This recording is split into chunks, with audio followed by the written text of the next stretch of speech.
Back again for another video. On today's topic, we'll be talking about who is in charge of the body. The woman, I mean. Who's in charge of the woman if she is not following the head, a head, somebody's head? Whose head is she following? Because there are more heads that exist other than just the man. Society is a head. Ideology is a head. Social norms are heads. Social programming are heads. So we're going to discuss those things here in a few. But yeah, I'm out at the water today, doing a little fishing. Ain't caught a damn thing today. Jeez, what bad luck I have sometimes. I was hoping to get my hands on a few bluegill or catfish. Yes, I was hoping to get my hands on a few, but of course, as you hear, I have the worst luck today. But anyways, so don't mind if the boats are flying by, if the water is splashing. This is the consequence of the environment that I'm in. Just bear with me. But anyways, so on my last video last week that I put out, which was Friday, we discussed, we went over how the body is governed and what it is governed by. And I've made the correlation between the two, made the tie between the two, and shown you where this is actually mentioned in regards to man being the head. There's a reason why in the Bible things are the way they are. It's because it's the hierarchy of how things should exist, because everything that is in existence, there is an intangible version of such things. So that also could mean that there is, since for instance, Christ is the head of man and man is the head of woman, right? And the head of Christ is God. God is intangible, right? No one here on planet Earth has seen God. We don't know what he looks like. We don't know what he smells like. We don't know what color he is. We don't know how tall he is. We cannot measure God. So anything normally that you cannot measure is intangible, to some degree. You know, we can't measure exactly how big the universe is, but it is a very tangible thing. But what I mean by this is we can actually see the universe. We can't see God, right? So there are people who claim who have seen God, but you know, it says that if you look upon God, your soul will be destroyed, right? That's how bright this radiance is of God's, right? You know, but that's only if you believe. Nonetheless, you have to believe in some level of intangibility to this world, because we literally experience it all the time. When you think of an idea that doesn't exist, right? You think of something, I don't know, if I were to explain to you what a unicorn was, if I said we're dealing with something that looks like a horse, it's normally white, it has long mane, that is normally white also, and it has something protruding out of his head that is the shape of a cone, but it's roughly 1 to 1.5 foot long, people will be like, oh, that's a unicorn. But we've never seen a unicorn, right? It is an intangible thought, though it may exist, but it can only exist intangibly, right? So this is the same way in which we describe God a lot of times. Just because you cannot see something doesn't mean that it doesn't exist. It just means that it exists on a different plane of existence, such as that of the unicorn, right? And the many things that people conjure up in movies, and you know, we've seen things. I mean, have you ever really seen a vampire? I haven't. But we know what one looks like if we were to describe it by attributes, right? So this is the same way in which that we describe heads. Because remember I said earlier in this video that social norms could be a head. Social norms is a it's a metaphysical thing. It's one thing, one part intangible, one part tangible, right? We can see social norms, like for instance, putting ketchup on a hamburger. That's a social norm, because other countries probably don't even eat hamburgers, right? So we know that there are social norms out here. But the point that I'm making here is that there are things, tangible and intangible, that can become the head of a woman. That's the whole point of why I'm mentioning all this. In that regard, let's go over a few things in regards to what I'm explaining here. So we understand that man is supposed to be the head of woman because look around you. I mean, most of the world, once again, was built by men. This is not to say that women do not have a place in such building, but 99% of the inventions, the buildings, the infrastructure that you see comes from men, right? And women are the body. What does the body do? The body maintains and regulates everything that is necessary for survival. This is literally what women do. Think about it. When we as men impregnate a woman, what does a woman do in response to this for 9 months? She takes care of and maintains a child until it is able to be birthed. This is a very tangible thing that we think about, right?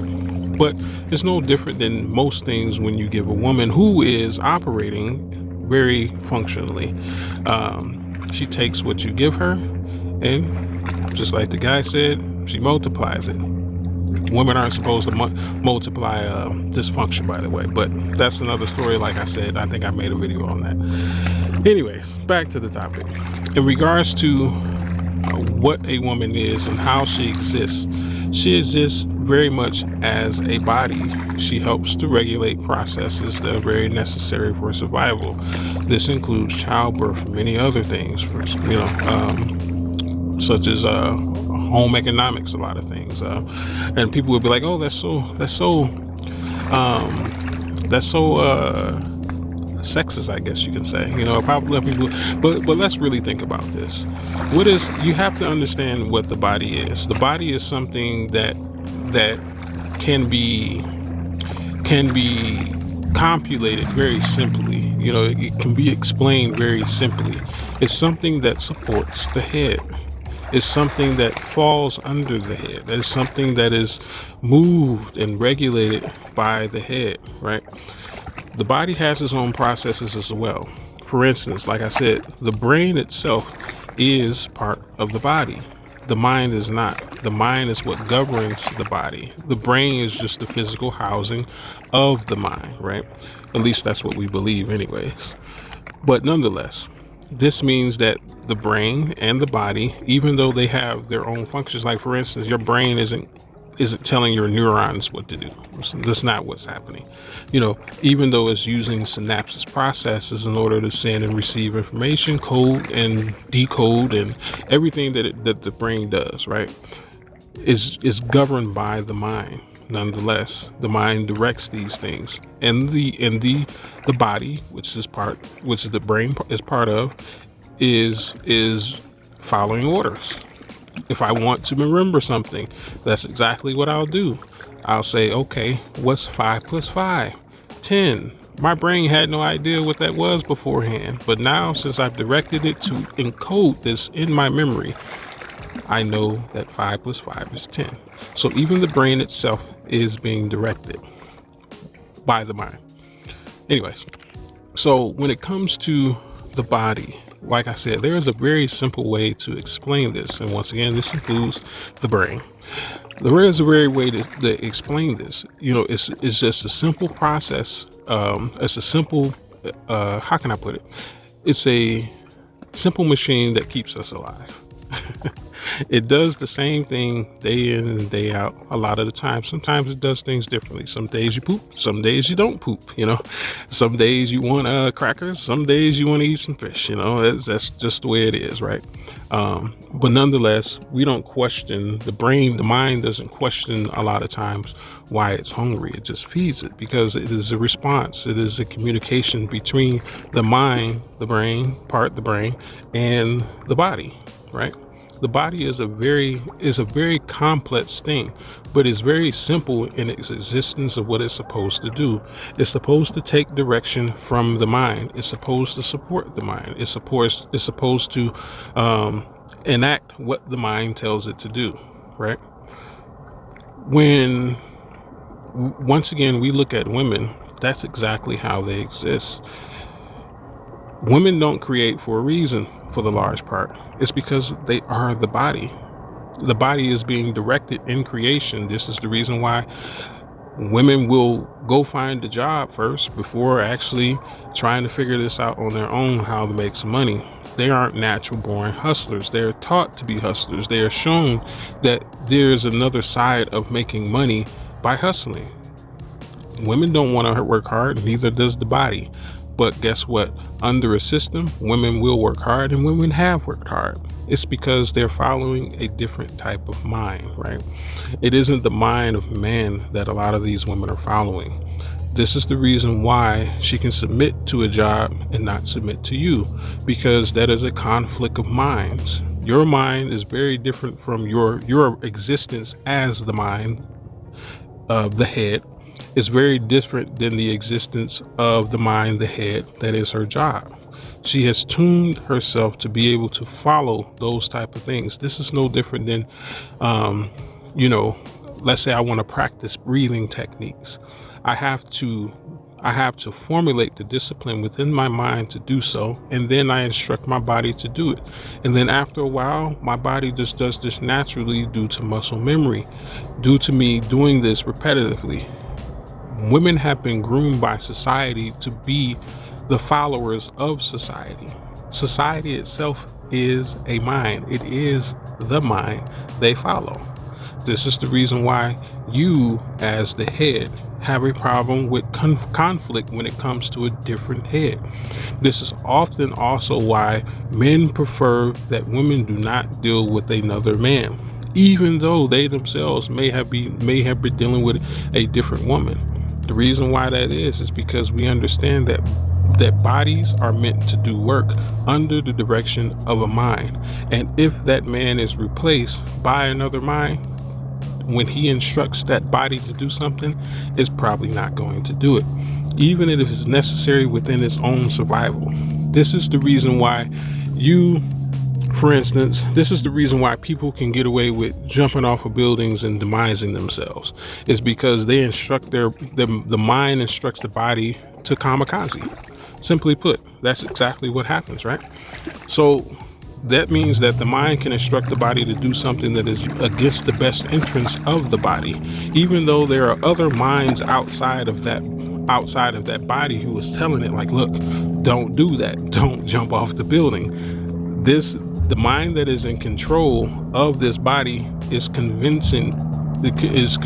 the body to kamikaze itself, right? Against the pavement. That's exactly what's happening. This is no different than what society is doing. Even though we are telling these women, hey, you need to back up off that ledge. You need to not jump. They believe what they believe because they are instructed by a different mind to believe those things, right? This is the reason. This is, once again, as much as women want to push back and say, oh yeah, I'm my own person, I do what I want, and I'm not influenced by anybody. Look, we all know that it's a ruse. We know that literally your existence is based on validation by the mind, by a mind. And sometimes that mind, once again, is society. It used to be a time where a woman's validation came from one man. That used to happen. It used to be that that body only looked to that mind for validation of existence. Now we're dealing with multiple different types of bodies, of course, because there's multiple different types of women. Hold on, I'm going to wait till these waves come crashing by. Jeez. I'll be back in a second. But since, okay, now I'm back. But anyway, since the multiple types of bodies out there are following direction from seemingly one type of head, it's sometimes different types of head. So, it can be their own dysfunction, which is programmed by way of trauma that has now become their mind, because they won't listen to any man in the direction that is best for them, which that man can instruct, because the man is the head. The head looks out for the best interests of the body always, if it is functional itself, right? But the women have picked up different minds to be the head of them. This is the reason why you see the dysfunction that we do now, and the pushing back of actual minds being the head of them. Think about it. If you as a man don't want a woman to deal with another entity that could form the position of a head because it will come in conflict with you, what do you think that other head is doing that's in charge of her now? The same exact thing. It is pushing back to say, yes, leave that other head alone. It shouldn't be in charge of you. You should be in charge of you. When in reality, they're slaves. They're slaves to society. They're slaves to social conformity. They're slaves to ideology, because the ideologies, the social conformity, all these things benefit from it because they're not invested in this body. They're proxy. They're false. They're not real. They are interpretations. They are imitations of minds. They have the abilities of minds, because obviously if we as men are not controlling the women, then what mind is, what head is? It's a different head. So you have to keep that in mind, that a lot of these women, they are governed by a system that represents a intangible head. Nonetheless, even though you don't see a man in their life, which is the physical and the intangible head that is supposed to be proper ahead of the woman in their lives, it does not mean that they are not governed by a head. They are. Once again, I gave you the analogy on the last video that when you have a car body, no matter what interface you put into it, it is still going to be a car body, right? It is still going to function as a car body. I've seen a lot of people do different things with car bodies. I've seen literally a school bus that was changed into an RV. I've seen it changed into, just a double wide kind of thing. But nonetheless, when it is inspected closely, we can say that this is still a body of a vehicle. It doesn't matter. This is no different than the women. Just because you don't tangibly see the head doesn't mean that they don't have one, because they're literally the body, and somebody is governing in a direction that is against the actual head that is supposed to be above them. It's another head. It's another proxy. It's another imitation of what a mind/head is supposed to be to a woman, and it is literally causing them to self-destruct, even though the minds outside of them are telling them, look, you need to stop, you need to back away, you need to slow down, you need to pay more attention to these things, you need to follow me, because I'm going to instruct you as the head, as the mind should do in response to preserving what the body represents. These women don't want to follow that. They rather follow the self-destructive path that is. And the sad part about it is that there are old bodies out here who are not telling the younger bodies that, hey, you might want to get the right head above you, because the one that you have right now is going to lead you to where I am, which is a miserable existence. But nonetheless, like, comment, and share. Check me out on Facebook. Check me out on Patreon. But until next time, this has been the Wolf in Beta Clothes. May you have a good day. And of course, peace be with you.